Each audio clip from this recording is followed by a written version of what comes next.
Okay. Whose turn is it for an intro? It's your turn. I did the last one. Oh, good. That's fine then. Hello there. Make sure I'm on the right thing first. That was a good start. No, that's the wrong thing. That's the right thing. There you go. Hello there, and welcome to Longraskaya. It's the deciding match of a big quarter-final game between two players. One is Barton PL, the Wehrmacht player in the south. He is up against Helping Hands, who's the northern Brit player. And tell us how we got to this point, please, Dan. Well, game one against Barton. Hans really hard countered Barton's sniper play with the command vehicle on the Bren and pretty much used instant recon for the entire game. Got a great counter snipe, just put a lot of pressure on Barton. Second game, the same pressure was applied playing as Austere, except for Barton had a great comeback, really showing everybody how you can seriously out tech someone if you know what their build is going to be. And I would have to say, Hans made some mistakes in the last game. He brought out double Stiggy straight away. Went straight into the Tiger and, of course, got hard countered by long range. So this is going to be a repeat, hopefully, of the first game. Hans is going to want to make this pretty quick. We're seeing the same build order straight away. UC coming out is probably going to go into tactical support with command vehicle in about 6-7 minutes time, and then you'll notice there's no sniper from Barton though. Yes, he knows he can't use it, so instead he's going for two MGs, and he's going to try and nullify the advantage of the recon as much as he possibly can. Yeah.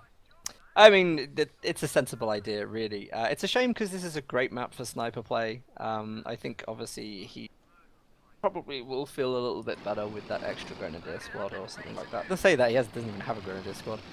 But that's going to be really difficult against the Bren. I'm not sure what the idea behind that is. You should probably get something that can Faust, though. Yes, I've heard Grenadiers are good at that. I love the voice acting. Attacking our flank, the cheeky bastards! Love it. In fact, a Yeah, lot of people... Brit voice acting is like my favorite thing in these games.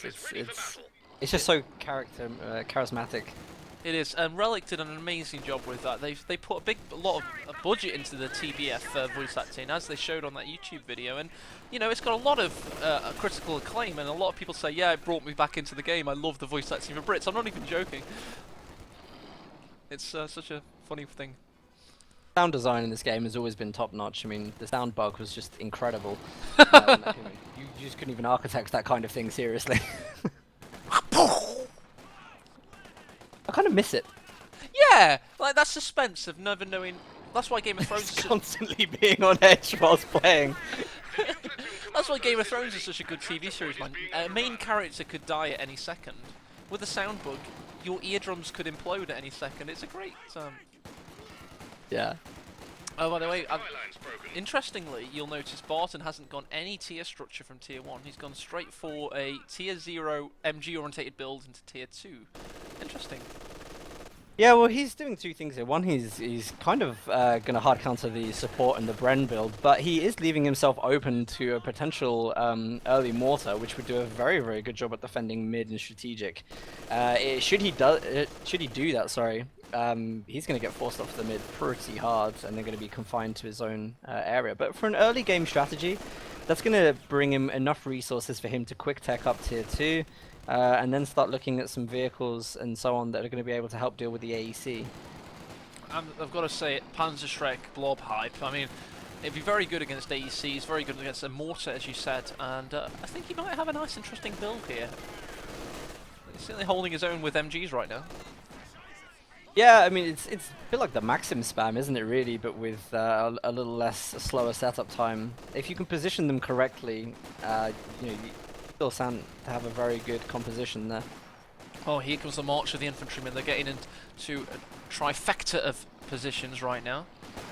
Pushes away the MGs from the centre almost completely, but there is an MG in the garrison waiting for them should they poke their heads around the corner. Elsewhere, we're looking likely... Yeah, he's getting the Liked Mechanized Company, which I probably butchered the pronunciation of. Up! And Licht Mechanized Company. that sounds even worse. Luke's looking at me like, what did you just say? Is that an Anglophile saying something wrong? Yeah. I have gotten a lot better recently, though. I've started saying a few things. Just, I'll never say Puma. I refuse to say Puma. And say it, you just don't. It's weird. No, yeah, well, it's not that I can't say it, it's I refuse to say it. There's a big difference there.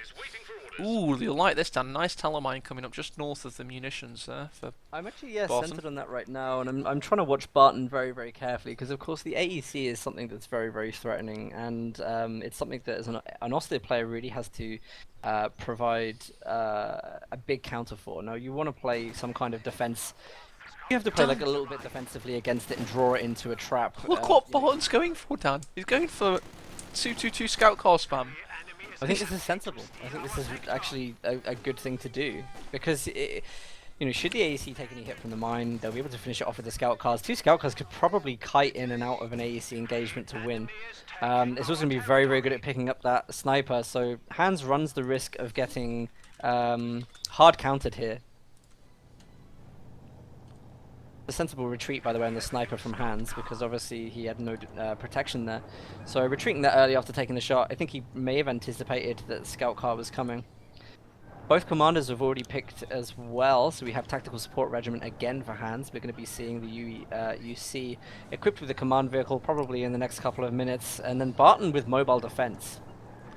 So there is a big counter to the AEC coming in. That's clearly what's being gone for here. Scout cars are going to be great against the infantry.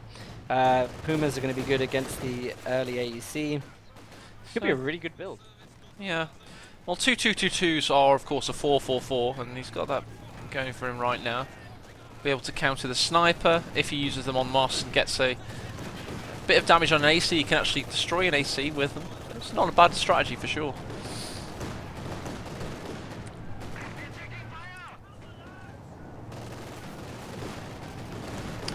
Zweihundertzwanzig.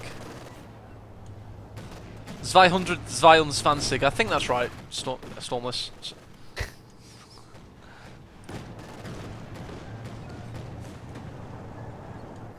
That's why 221, is that what you're trying to say? I hope not. So the MGs are now repositioning over to the west to try and take the fuel. He's taken the cutoff for now. He's got the Pioneer in a nice position, but the Sniper's going to open up and push that away momentarily, so Barton's going to soft retreat out of there. You do have the AC coming onto the field right about now. There you go, coming down the merry lane. Yeah, this is going to be nice, but I would have actually, I don't know, it's a difficult one. You want to have the AC out, but of course Barton knows it's coming. He obviously knows this is coming and will be preparing for it. So Hans needs to play very, very carefully. You can see Hans almost seems to be like chasing out into the field a little bit. He can't afford to make any mistake with this at all. One mistake, that thing goes down. He is in a seriously bad position, especially since he's prefixed his commander as well.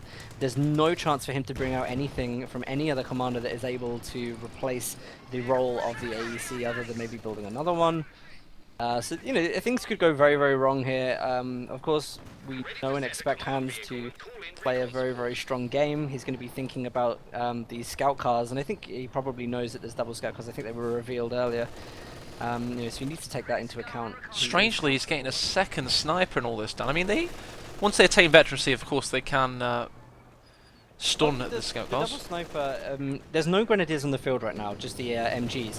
When both snipers fire, that squad has to retreat because they cannot even tempt another volley from both snipers. So actually what he's playing with the double sniper is a very, very good idea because it means that there's no, he's going to be able to force those MGs off of map control instantly.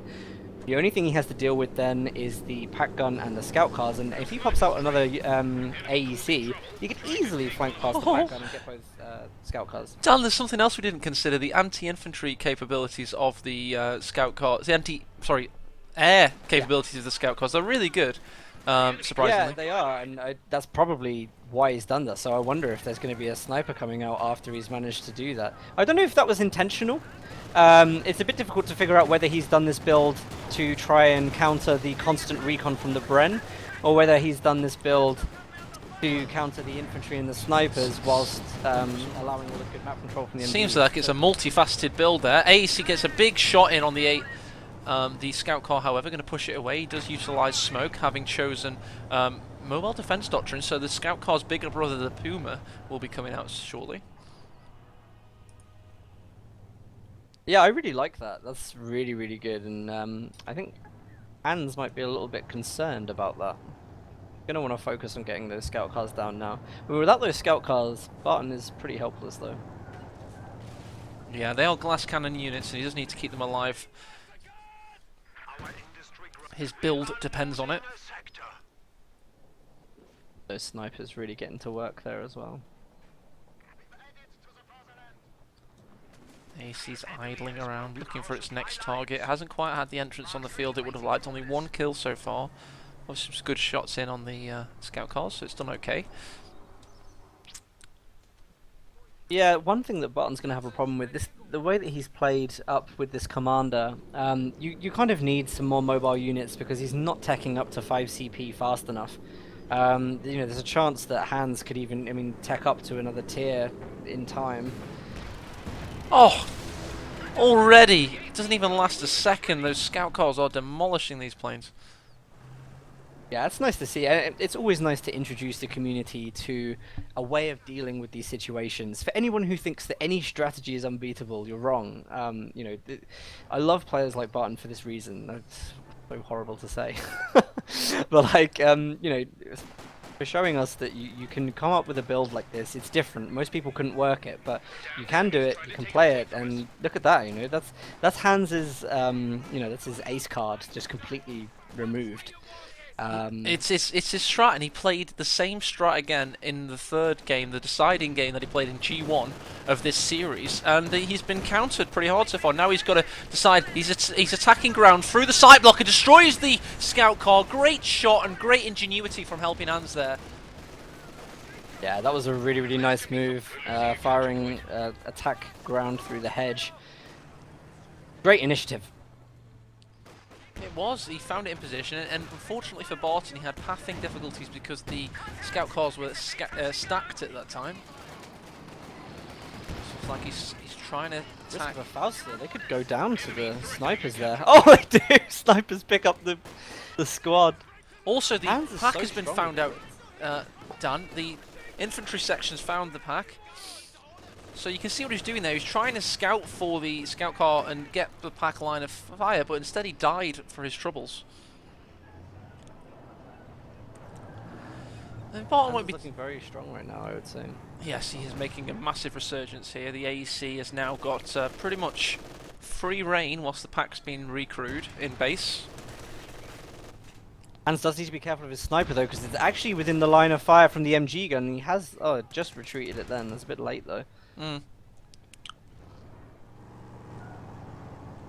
Mortar pit's about to go up in the center.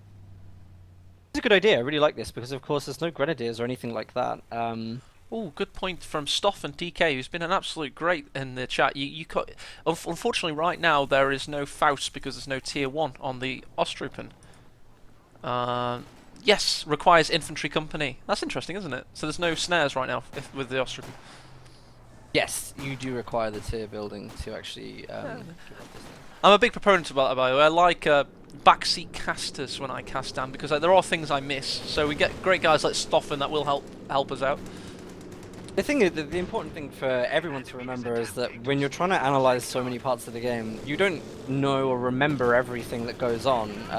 It's very, very easy for casters to make mistakes in that. Because I don't mind it. I love it. I like having people help me out. You don't remember on the spot everything that everything does, you know? Unless your name is Cruz.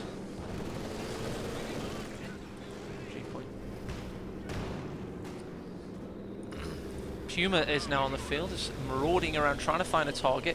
The mortar bunker surely has got to be taken out at some point by Barton if he's to reclaim the centre of the map and try and re-solidify his position in this game. That he's doing very well, and also he's capping the fuel on the left-hand side as well, and you do not want to give the Brits fuel. That is a real... No, nice takedown of an MG as well. He's going to recap it with the engineers. Big loss for Barton there. Yeah, that's great. That could be used to cover mid now, and that be a real driving force against Barton. So let's talk about what's happened in this game in terms of meta. So Barton knew he couldn't use snipers because Helping Hands was going to abuse the command vehicle's command vehicle air support, which is basically unlimited recon. Now that he's lost his 222, which was the counter to the unlimited recon, and he's only got one remaining, albeit on Veterancy 2, which is pretty good. That now allows Hans' snipers to be pretty unmitigated, and you've seen them wipe squads, decrew weapons, and be an absolute pest for Barton to deal with. Interestingly, now we're going to have an attack ground war through the fog of war. Let's get some war on the go. So that's currently Hans' perspective. That's Barton's perspective. They're finding shots regardless of sightline. Great to see. That was actually really, like, impressive that all those shots connected. It was like a macabre volleyball game, wasn't it? Down to the serve. Yeah, it's like some brutal World War II Tennis, stuff. really. Both players just hitting things at the net, still managing to score points. So. Oh, the Puma is now going to go north of the mortar pit and try and find a target. Oh no, it's gone for the AC instead. This is big ballsy move from Barton. He's really gone for it here. One shot goes in. The AC, however, has found the rear arm of the Puma. It does pop smoke. It's going to try and get out of there. The turret's trying to traverse it. It's going to get hit by the 6-pounder. He's going to have to use the bonus recover road to go around the northern apex of this bush. Will get away, fortunately enough, for Barton. Well, that was a ballsy move, Dan. Yeah, definitely, and notably well handled by helping Hans there. That was a really good way of dealing with that. He was driving around the turret of the Puma there, and also initiating smoke when needed to prevent, obviously, being destroyed. It was really, really well microed. Yeah, by both players, in fact. It was a nice engagement, you know. It's one of those ones that's nice to watch.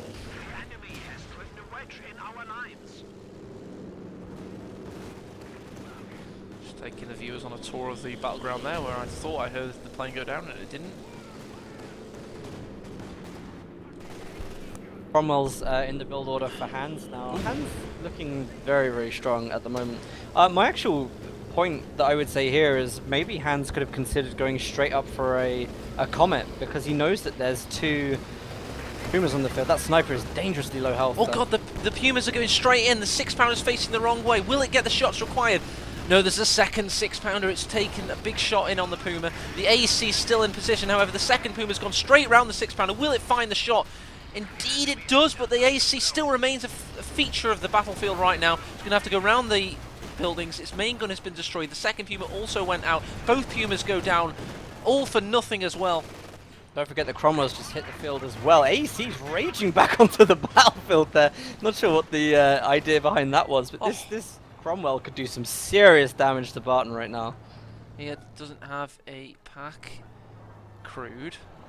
That pack was stolen by Hans. It wasn't a second 6-pounder at all. It was a pack stolen by Hans. So this is looking bad for Barton right now. And look, Cromwell's finding the scout car, destroys it. That was exactly the damage. That is a huge pickup. Good for Barton though. He's had a roll of 2 LMGs on Ostrupen, and he's now going to go try and find that pack 40. He's got to do it. But here comes Hans' army with the snipers in tow. So it's going to be a very difficult thing to do. He's going to have to try and do it if he wants to remain in the game though. He's not going to get it. Barton, what are you doing? He's feeling desperate now. He knows this is do or die. No, no, no. Oh, and the Cromwell insult to injury is now going to punish Barton for his temerity. I mean, it's a little risky. Puma has just come back on the field again, so he could be overextending here. He should be able to deal with that engagement fairly well. He does actually take down the Ostrupen though, and uses the LMG there. Cromwell surprisingly good frontal armor, does ricochet the first round. Hans is really bringing everything in at the moment. I don't know if you see on the tactical map, everything is coming in, and it's probably going to hit that strategic point with untold force. He must know from that recon that Barton has nothing on the field right now. And look, the AEC again through the hedge, hitting Veterancy 3 this time.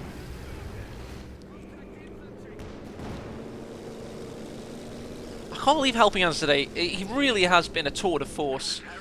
And again, I just want to say, I think not streaming really focused his attention on the game, and he's got so much focus in these 3 matches we've watched him in today. It's really impressive. before he plays like a semi-finalist. Today he plays like a finalist, and he's been training with DevM day after day, and there is a noticeable difference in his play style and quality. He is really, really pulling that out of the bag right now. Yeah, he really is. His snipers, only on Veteran C1, but a surprising amount of kills, Dan. He's got 13 and 19 on the other. That's just quite good for a British sniper, to be honest. Really is. AEC still attack ground through the hedgerow. Barton seems to be just throwing manpower away right now. I think he's thrown the game away at this point. Bloodknock knows what I'm talking about.